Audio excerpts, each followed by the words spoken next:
I could not find the key to the basement no matter where I looked in the bedroom. I don't remember misplacing it, but with everything that's happened in the past 12 or so hours, I wasn't about to question something as mundane as this. Afraid to go too far without Connor, I decided to wait by the ladder up to the attic for him to finish searching and maybe join him if he found something. But when I stopped to listen, I could hear no footsteps or any noise coming from up there. "Connor?" I called while looking up at the darkness above me, seeing no ray of light from his flashlight either, but I heard him speak to me and figured he must be quite a ways inside. "I'm up here." His voice was flat and it just sounded strange, not quite like him, but I chalked it up to the way sound carried itself from above to the hallway. "Come up. I found something." "What's up?" I asked, starting to climb the ladder, but didn't get the answer I expected. Actually, I got no answer at all. "Connor?" I called again with my head now poking up into the attic after I finished ascending. I cleaned my hands off of the dust and shivered from how cold it was up here. Then looked around and found myself completely in the dark with no light coming from anywhere. Something felt wrong, and I wasn't sure if the next chill that ran through my body was from the cold or my intuition. I didn't wait around to find out and quickly climbed back down into the hallway where the cold of the attic followed me. It was strange to say the least. It wasn't like that before I'd gone up there. I waited for a little while, wondering what had caused Connor to behave so unlike himself. The cold was too much and I began feeling uncomfortable, so while waiting for him, I decided I'd go back into the bedroom to grab a jacket, but upon opening the door, I was greeted by my living room. I don't think I need to describe to you how I felt at that moment, but I began growing more and more concerned as I wandered from room to room and found myself in an impossible loop of my own home, to which I was now like a mouse to a trap. Occasionally, after going each room so many times, I could hear sounds that didn't seem to fit, and objects denying reality itself. Windows had been placed on ceilings looking into nothing, furniture floating in the middle of the air or clipping into the floor. A reality show playing in the middle of my kitchen, in which there was no TV. To say the least, I was terrified and convinced I would never make it out of here, as everything only seemed to get worse and only that much more confusing, and no matter how much time I spent looking in each room, I'd move to the next and would find nothing that even hinted at a way of getting out of this maze. Adrenaline flooded my body in the middle of my search of the kitchen when I heard footsteps, an increasingly louder static mixed with a voice constantly changing its pitch, but not in a regular way. Rather, this voice was constantly swapping between male and female. There was nowhere in the kitchen to hide, so the only thing I could do was hide behind the counter on the other side and stay as silent as I could be, considering the circumstances. I covered my mouth and still feared the sound of my heart pounding would be enough to give me away. The three sounds moved closer and closer together, and eventually reached the kitchen. The footsteps came to a stop, but what I was hearing disturbed me in a way nothing had been able to in all my time alive. What I heard, presumably coming from the entrance to the kitchen, was, like I said, a voice swapping between that of a man and a woman, mixed in with radio static, citing yesterday's news, then the weather report, random conversations, and then something all too familiar. 911, what's your emergency? It was my voice. My breathing froze and I slowly looked up without revealing myself from the counter, expecting whatever was here in the kitchen with me to be looking down like in a horror movie. But thankfully there was nothing. The voice continued, swapping between the voices of two other men, mine, and out of nowhere, Connor's. Marielle? Since when are your eyes two different colors? I widened my eyes in disbelief and covered my mouth with both hands, praying whatever this was would leave. The static grew louder first, and then it began stopping and starting again at random intervals while this thing continued repeating the same phrase over and over again. It was sickening to listen to. Marielle, since when are your eyes two different colors? Marielle, since when are your eyes two different colors? By now, the voices had stopped swapping, and only Connor's was the one repeating this. Then, just as suddenly as it had arrived, the footsteps began walking in the opposite direction, and the phrase fading into the otherwise silent house. I was so petrified by what had just happened, I couldn't bring myself to get up for another few minutes. and had to keep myself from crying. After spending enough time with just myself and no inexplicable sounds showing up, I stood upright again and looked around to find that I was alone. It finally dawned on me that because of the state of panic I was in, I had completely forgotten the most obvious part of the kitchen. The window that the intruder broke in to get inside. It was still shattered, but unlike most of the other windows that looked into nothing, or just walls, beyond it was my bedroom and the sight of a body on the ground that I could not recognize. I gasped when I saw it, then noticed that it was lying in a pool of blood. I crawled through the window and approached it slowly. Being able to get closer to it allowed me to see that its clothes, though torn and bloody, were the same as the ones the man who had broken my window was wearing. The realization made me stop in my tracks for a moment before resuming my crawl towards him. It was a man whose face I could not yet see. It was turned away from me, and the hood of the gray hoodie, or what remained of it, was still up. There must have been some kind of fight with someone or something, because over his legs was my bedside table with the lamp broken on the ground, glass scattered all around. Carefully kneeling down as to not cut myself, I turned the man's head towards me, revealing the wide-eyed, bloody face of someone I knew all too well. Lying before me, dead on the ground after breaking into my home, was my ex-husband, Russell. I never talked about Russell much to anyone after we finalized our divorce. I had long since been emotionally detached from him after 2 years of growing neglect that made us argue more and more every day. And we would end up not talking to each other for weeks after some of the fights. Everything started as what I first thought was a way for him to try and scare me, as he knew I had always been afraid of anything horror-related, so he found it funny to occasionally read out a scary story or pop out of a corner to see my reaction. I never paid him much mind and only laughed it off when he started talking about the other side and the mirror people. But he kept getting more and more interested in it until that was everything he would talk about from day to night, sometimes not even sleeping to continue what he called his research. What I found to be mindless scrolling on the internet and reading made-up articles about some made-up thing to scare teenagers and gullible minds. Now, after everything I had seen and gone through, I remembered all of it for the first time in the few months I've been able to bury it in my mind. I don't know what he was doing here, why he was trying to break into my home, and how he ended up like this. So many thoughts flooded through my head instantly, most of them grief and confusion. But I had no time to process any of them as I jumped back at the sight and a piece of glass pierced through my right palm and I let out an involuntary yelp. Just as I did that, I immediately heard the same sounds from earlier, footsteps and voices with static mixed in repeating random words and phrases. But this time there was more than one, and they were coming right towards me. I turned to my bed and rushed to hide under it, having no time to get to my wardrobe or try and make my way back through the window and into the kitchen.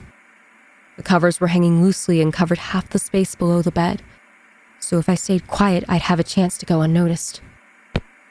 The unearthly sights kept coming.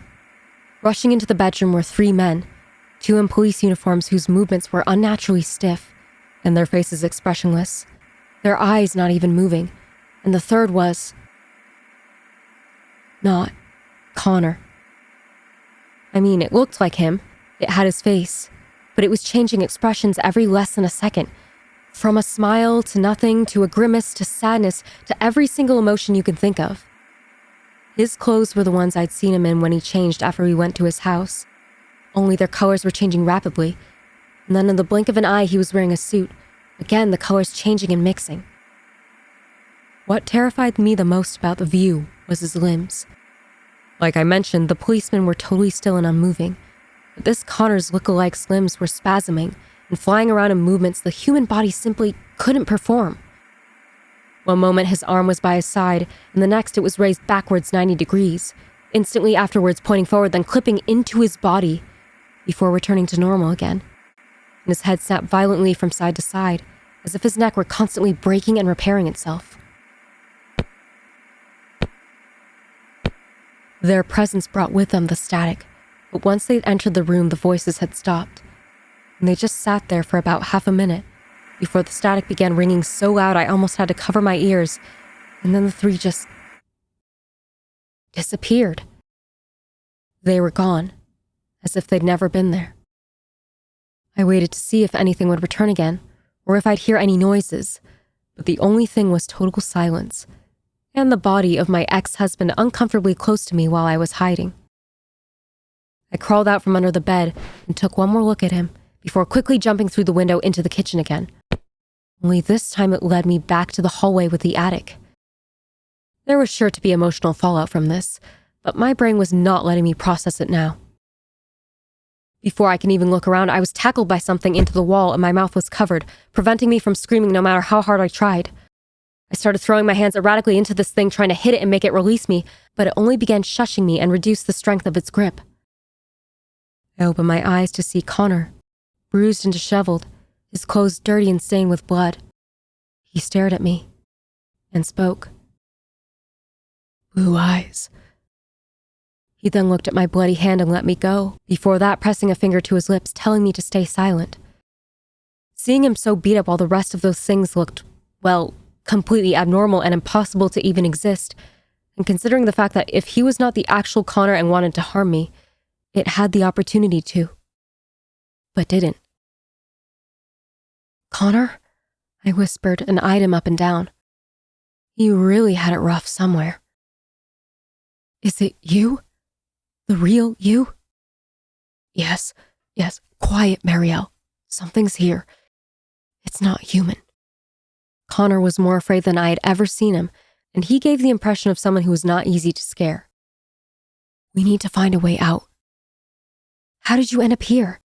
From the attic?" "Yeah, the first time." "The first time?" After making sure we heard none of those things approaching and looked through the window in each of the doors, Connor and I sat in the middle of the hallway where he explained to me how he had been attacked by something after finding the intruder and was thrown back into what we assume was reality, where I found him and we drove back to the hotel. That's when he'd seen that my eyes were different colors, and bringing it up caused this other Marielle to begin distorting her limbs, just like I'd seen the other Connor do, and her head had started to twitch. Before he could get out of the car, she lunged at him from the driver's seat, and he woke up again in the middle of the living room. We were able to mutually shock each other, him with his experience, and me with the fact that this intruder was my ex-husband. "So why did he try to break into your home? Does he hate you? Did he want to hurt you?" "No, it was obvious to me he still loved me, and even after all the arguments and the divorce, I was the one that ended things. But he'd spoken about the other side and mirror people. That's what he called them." I blinked and moved my eyes from staring into the wall that was not the right color to look at Connor. I think he knew something about this and was trying to warn me. We sat and thought for a little while longer before he got up and helped me off the floor. "We have to find a way out fast, Marielle." The door we went through led us into my bathroom, or this place's version of it.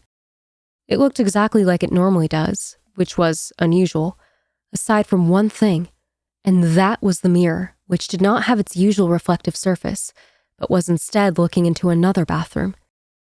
We looked around thoroughly first before I helped Connor climb up the sink and he crawled through.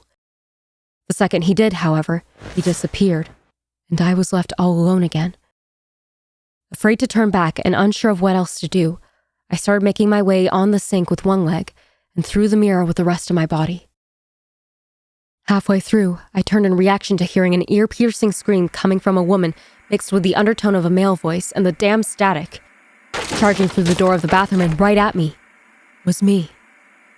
The other Marielle's eyes were wide and her mouth was open as loud as it could humanly go, and she grabbed me by my ankle and began pulling me back in.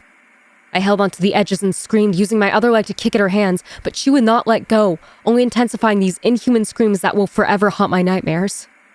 Despite that, I continued trying while looking around to see if there was anything on the sink that might help me, and I saw the glass cup that I used to keep my toothbrush in. I grabbed it and used all my strength to slam it into the other Marielle's head, shattering it. A final kick into her face was enough to force her to release me, and I made the rest of my way into the mirror, her scream stopping as if I'd woken up from a bad dream. I dropped down onto the floor with a loud thud, immediately pushing myself back up against the wall and hyperventilating, while Connor looked at me, unsure of what to do. "What the hell happened? Why did you take so long?" He knelt by my side and winced in pain, putting his left hand over his ribs. The other me damn near dragged me back in. Holy. Well, you don't have to worry about that, I think. Look. Connor pointed to the mirror after my breathing slowly started going back to normal, and I only saw pitch black in it. Looks like we found the way out. How do you know we're out? Listen. There's noises outside. Hear those construction workers? The cars? I nodded and took in the sounds he was describing. I don't know if you've noticed, but there's none of that in... there. I stood up and approached it, not daring to put my hand through, but stared into the black void. I would describe what I was seeing as impossible, considering everything that had gone down just now. I don't think that word has any meaning anymore. We need to get out of this house before we get trapped again. Is your car still outside? I asked as I opened the door leading out into the hallway, making sure to check beforehand. The house looked completely normal. No. I don't know where it is. Maybe still at the hotel or... Honestly, I have no idea. I just showed up here again after being attacked by whatever that thing pretending to be you was. My car was at the hotel also. At least that's where I left it after ending my shift early following that call. So we decided to call a taxi to get us to Connor's house where we could both take a break and get fixed up. Hopefully without having to worry about being pulled into another dimension or whatever the place we were trapped in was. After I took a shower, Connor went to rest and made sure he had no wounds he was missing, and I'd wrap my hand in bandages before using his laptop, with his permission of course, to do some research on what Russell had been so obsessed with all that time ago. The weight of finding the man I'd spent so much time in love with dead in a place that couldn't exist still hadn't come down on me, but at least it allowed me to remain focused. Looking up mirror people and other side together yielded scattered and terribly written posts with grammar and spelling mistakes, packed with action scenes that were obviously works of fiction by people who'd stumbled upon something similar online. But one of the top results was an actually well put together website describing these entities as another me, documenting reports of people seeing, hearing, talking, and even interacting with themselves. But by the time it had reached that point, no more updates had been posted. I showed the website to Connor and he browsed through it, finding something I hadn't looked for yet at the bottom corner of the page. It was the creator of the website's name, a middle-aged woman by the name of Rebecca Simmons, and contact information about her email, encouraging people who have an experience to share to contact her. We have nothing to lose, right? I mean, this all sounds completely insane and psychotic, but we just went through it, and this woman is probably the only person ready to believe us right off the bat. Connor looked at me again, but suddenly his eyes trailed towards my injured hand. Sure. Are you going to write the email or should I? Connor didn't reply. He seemed zoned out. What's wrong? Marielle? What's happening to your hand? I looked at my injured hand and gasped, then quickly lifted up the leg of my pants to see the same thing on my ankle.